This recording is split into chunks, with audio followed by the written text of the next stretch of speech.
Paano nga ba makokontak ang customer service ni TikTok Shop? Tara, alamin natin.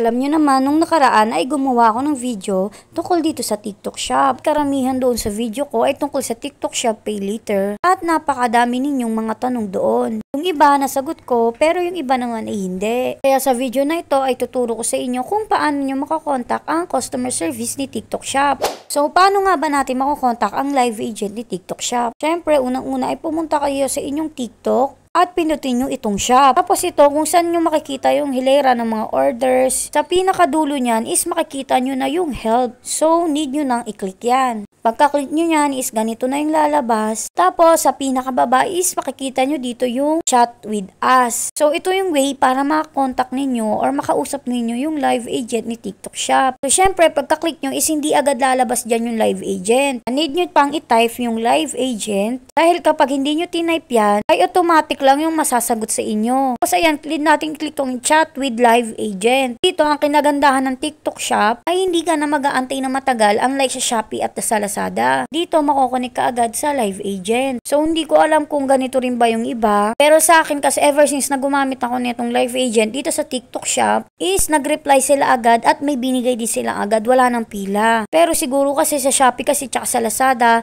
napakadami kasing gustong kumausap sa live agent kaya talaga sigurong may pila. So, dito kahit na English yung sagot nila sa'yo, is pwede ka naman mag-reply ng Tagalog. May mga times din naman nagtatagalog sila. Pero kapag itong opening chat yata is talagang English yung gamit nila. Pwede nyo na itanong yung kahit anong gusto ninyo, yung mga concern ninyo tungkol sa TikTok Shop. At sure ko sa inyo na magre-reply yan sila at hindi automatic ang sagot. Siyempre, sa dami kong ginagawa, dahil nga isa rin akong nanay, ay madalas hindi ko na kayo masyadong nare-replyan sa comment section. Pero ginagawa ko naman yung best ko para makapag-reply din sa inyo agad. Kaya sana may natutunan kayo sa panonood. Thank you for watching. Yun lang!